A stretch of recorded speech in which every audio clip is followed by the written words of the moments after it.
blue, while Blacklist take out the Cho, the 1-1 in the Eve. I just want to say one thing. Echo, they're showing full respect, the Blacklist International. Their first pick, they're betting out the Estes as well as the Diggy, because if they can always make sure that they're getting Oheb as well as Haji, the only way that they can be saved is having a little bit more HP. So getting that out of the way, I really feel like Echo has broken the code. As long as they can sustain long in the fight, then it's GG, because Wise can be in front all he wants. We really don't care.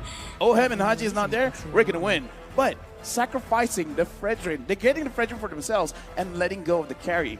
How do you feel about this? I feel like it's a risk that Coach Treb and Tick are willing to take. Wow. And now even the Farsa is out of Sanji's hands. But they have a response just as quickly. Oh my this God. This is Echo showing preparedness, showing momentum, showing courage. And showing they know what Blacklist is going to go for. Yeah, just like how Blacklist, Oh My Venus specifically, is ready for that Estes ban, Echo seems to have a play out of their playbook as well. There's so much to play with now if you're Echo, right? It's insane. Fredrin first pick, the carry was responded with. That was a good pick by them, but then, hey, Echo banned the Estes and the Diggy. Usually you'd see the Kaja here. Kaja was open. They also answered that backline threat that Blacklist have with their own. Here, in the Lapu Lapu, they can dive. This is such a good composition already for them, and you can see what they want to ban next. It's Barats. Every single time, they understand who to ban for. In game number 1, it was Venus who was targeted. Game number 2, you can see a mix. Now, they noticed, hey, we picked up a hero for Wise, and he hasn't picked up a hero in the first phase. It's time to really go down and ban him out. How do you feel about this Coat Lafell Wise, who's confident in winning the M4 World Championship again, because he's the only one who didn't use any assassins. He has 1,000 confidence, but how is that going to come into play here? Because that's a lot of non-assassins being banned out, specifically the Barat, and then his Fredrin's taken away from him as well. I think what he's really trying to convey is that I don't bend towards the meta bend towards me. That's why he's really confident, because people can tell him all day that, oh, the Ling is good, Hayabusa is broken and everything like that, and he's like, sure, but my name is Wise. I choose what I want to play. And now, looking at Barats and Akai getting banned, what is he going to play? But I will say, I'm not actually looking at Wise to really change the game. If he does, then that's great. I'm actually looking at Edward, because I kind of feel like Edward is the key going up against this kind of draft, seeing the Kaja, seeing the Lapu, seeing the Fredrin. He should be the space maker and the initiator for Blacklist International to make sure that Oheb and Oh My Venus have optimal way to actually go into a fight. Thing is, Blacklist International, they've tried that, right? They gave Benedetta a playmaking hero.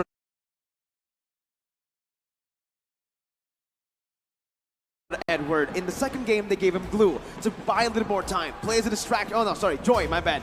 Distract, right? But it didn't work both times. Now, what's open for him is that Benedetta, right?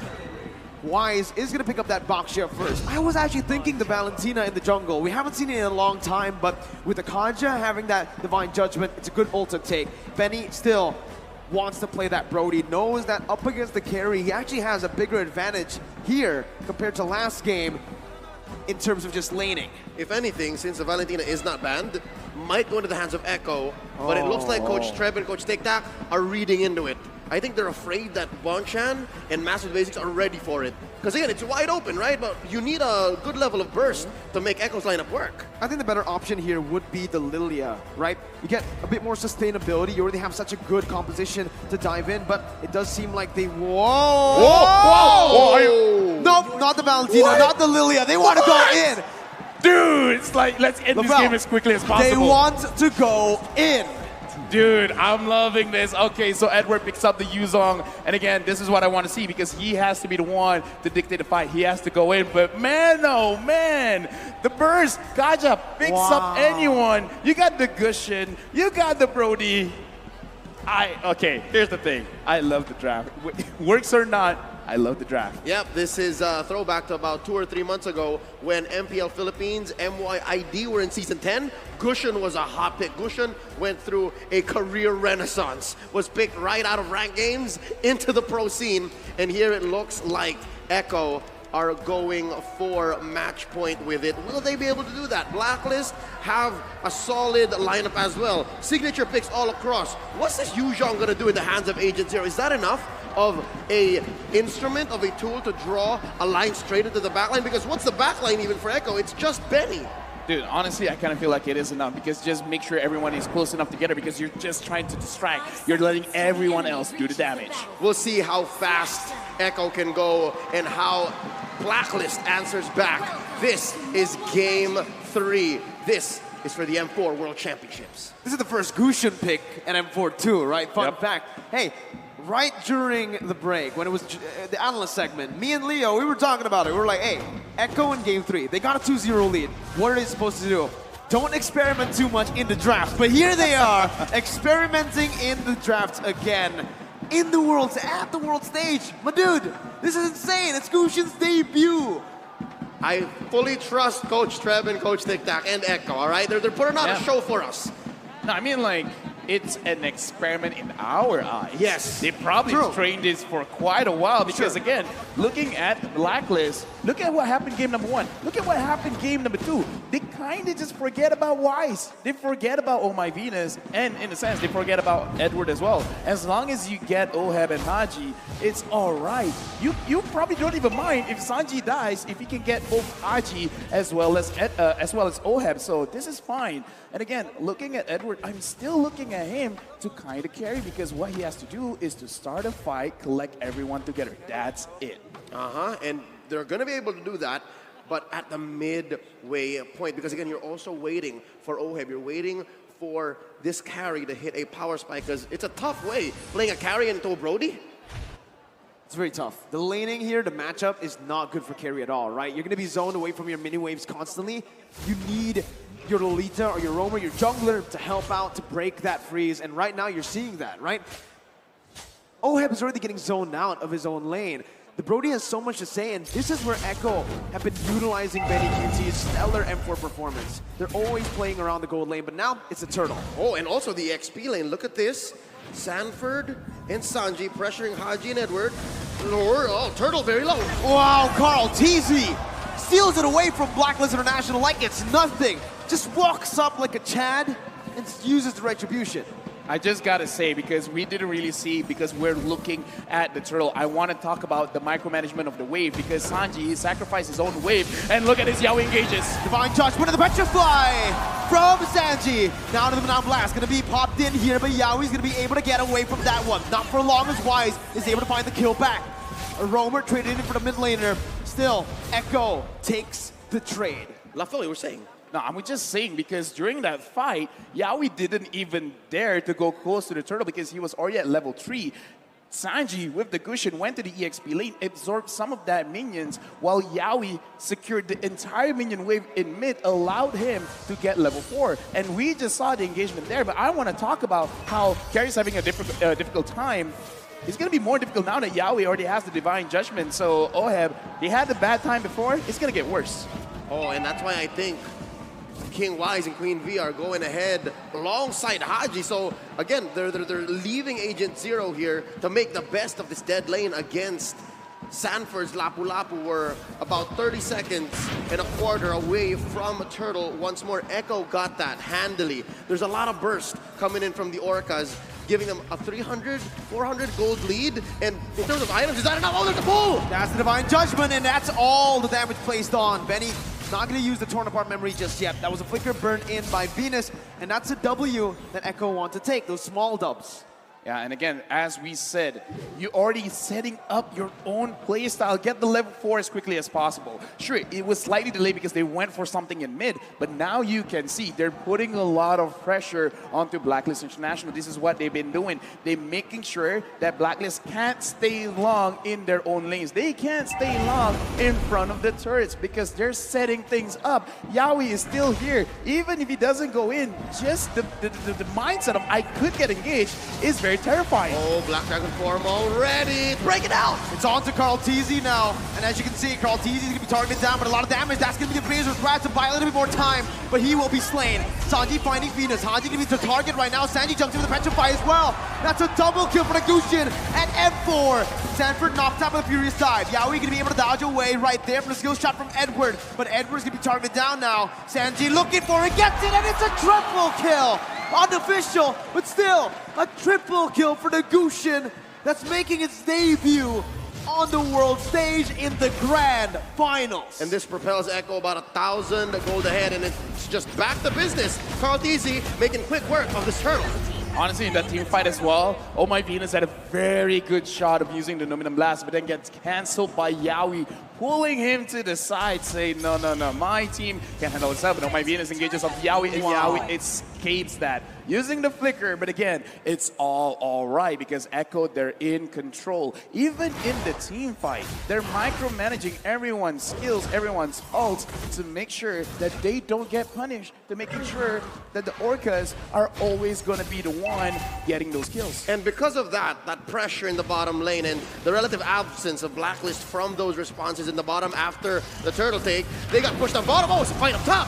Haji gonna be stunned up, hands up for the airstrike. Sanji gonna be taken low, taken down, shut down by Haji. But Haji falls as well. Sanford! Oh my God! With the Raven Slayer! Jumps in, flickers forward. He knows exactly what he was doing. He finds 2 on the board. Not even the observers can believe it. It's going ham up top for the House of Highlights. And Sanford just as quickly rotates down bottom. Wise, they're not done with him, they're still going! The torn apart memory slays Wise as they pick up the tier 1 in the gold lane. 3,000 gold lead. Conversion through the roof for Echo here. They're taking trades, they're taking bodies, taking turrets. Now 30 seconds away from the turret. Where does Blacklist find an angle for a comeback? Okay, now we're looking, Oh My Venus is gonna get punished. Now you see him, now you don't. 2 members disappearing from out of nowhere. Oheb dealing damage on the Sanford, who's still going to be able to get away for a bit. Shutdown picked up, and Blacklist International strike back. So what I saw just now, and I kind of think of the same thing, Blacklist, they got to stay inside the jungle of Echo because they need to apply pressure and they need vision. Now they don't have both because, again, we talked about it before the game even starts, how Echo is playing. They're pushing one lane, try to get 2 turrets, and then, before that, Oheb gets caught. Here, Carl TZ going to be able to find that. Oheb falling in the gold lane. Carl TZ backing off. Edward still wants to commit with a Petrify and the Furious Dive. Now Sanford on the back line, getting the stun down, but not going to be able to find it just yet. Haji with Wings by Wings and the flicker out. Benny going to be caught here, stunned up and taken down. Sanford jumping in again. Wise still soaking all the damage in. That's going to be Sanji though, who comes in out of nowhere. Coming in again onto Venus, not going to be able to find it just yet. Wise still able to get out for a bit with a shield unity, and he gets to safety. It's a 2-for-1 in favor of Blacklist. All right, so there's a clapback. Blacklist, given that Echo had to split up their priorities. Turtle says Carl TZ, no fight, they say, and they're still going. Sanford again, jumps in, finds Haji. Oheb trying to melt him down, but it's not going to be enough as he is actually able to dish it the damage out. Oheb now gonna be targeted down so low. He flickered out of there, but he's still gonna be caught. Yaoi finds the Divine Judgment. No commitment just yet. Echo decide to pull back. All right, touche. We pull a treaties for now. Yep. 8 minutes in, 3K ahead Echo. What's the item game looking like? The item game is just showing Sanford. He only has the Bloodless Axe as a damage item and the Dominance Eyes just for armor. But again, looking at that, Sanford really should have died. But because Dominance Eyes now lowers the attack speed of your opponent, so Oheb doesn't have maximum attack speed at that point, and he just out-heals Oheb. Oh man, you can see the carry is just so behind. Corrosion Staff, Golden Staff, he needs that with a nature, but he also needs an Athena at this point, right? There's so much damage output that Echo can deal, and Blacklist are just not ready for that kind of dive. Yep, it looks like Echo evolved their strategy from game 2, wherein it's not the amount of damage you have, it's where you put it, given the skill shots that Echo have to get in to be able to get these kills. Now 13-6. It just shows that they are playing off of momentum. Oh, look at this. Oheb. Gonna be stunned up, gonna be taken down by the total bomb memory. Flicker out by Benny QT as Wise is looking to re-engage with Edward as well. That's a stun coming in. Benny still able to escape, and he fakes the entire team. The petrifying the Furious Dive connecting on a Benny QT. As Yaoi jumps in, Benny's still alive! Goldeezy tops them up. It's a double kill for Sanji. Echo Philippines, the house of highlights. And it's just Oh My Venus left. It's as free a Lord as it gets for Echo. Barreling on forward, 5K ahead. LaFell, how does Blacklist come back? Blacklist did everything right. That was not a mistake. Like, they managed to get Benny Cutie. Benny Cutie dashes away. He still got caught. And Blacklist, they still lost. Yaoi was able to pull Edward away. Like, again, it's not that Blacklist. They did the engage round. They did everything right. And it still wasn't enough. That's very discouraging. This breaks the whole concept of the metagame that is box-centric, and it's all about geometry because Echo aren't playing with any clear lines here. They're playing from a point-to-point basis, right? Yaoi point and click, Sanji point and click, Benny point and click. Carl TZ is the only one really setting up where Echo can fight, and they always find the right places. I honestly don't understand how Sanji keeps getting the hits as well, but right now Blacklist fights back. Oh, they find a kill onto the jungler. Carl TZ gonna fall. Yaoi looking for a re-engage as the Lord marches down in the bottom lane. Sanji picking up the tier 2 in the mid lane. Blacklist International micromanaging the waves properly, getting it down. Still, 7,000 gold lead for Echo. Wise opening up the map. Gets the shield unity down, but will be caught on Divine Judgment. Venus coming in, helping his jungler. Now as Benny QT is going to be able to get petrified down. That's going to be Sanji who finds the unstoppable in the back lines with Sanford as well. The San duo on the back line. Wise going to be targeted down. Sanji not able to connect just yet. You held your breath there. Edward now running away. Yaoi still dishing the damage out. Sanford comes in again. And Benny with the follow-up to finish him off. That sword spike was about an inch away from Wise. If Sanji had it hit, would have been over for King Wise. But that doesn't change the fact that this Lord, Luminous Lord, coming up in about a minute and change, should be lethal. Oh My Venus drops. The Luminous Blast is still going.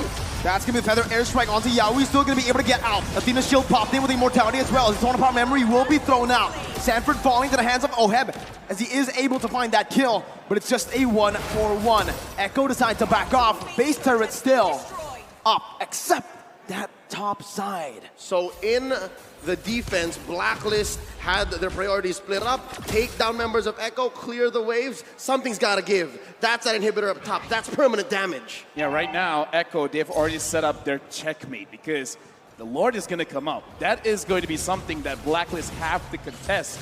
Now the question is, can they even contest it? And LaFell, to add to that, it's in the long lane. It's in the opposite lane that Lord is in. It's very clear, it's inevitable that Penny's going to try to do the same thing. I mean, we talked about this. This is how they play. They set up the map to their own favor to make sure they have multiple ways to actually win the game. They can win through a team fight. They can win through getting Oheb, through getting Haji, or just going straight, beeline to the king, dropping down the base itself. So this is beautiful coming in from Echo. It's more or less the same thing, but executed in a different way. They're playing with inevitability. Echo have played to a brilliant situation right now. They're 7K ahead.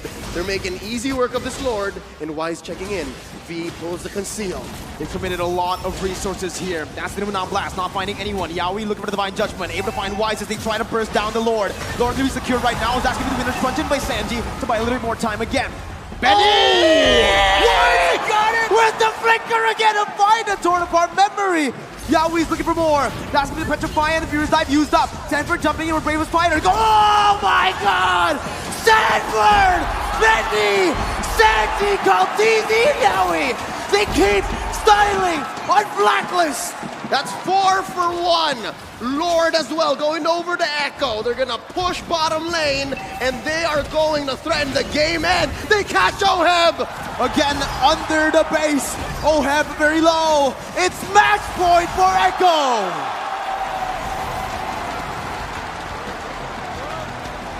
The world champions have never been pushed to the limit, not like this. Echo Express are pummeling on through. They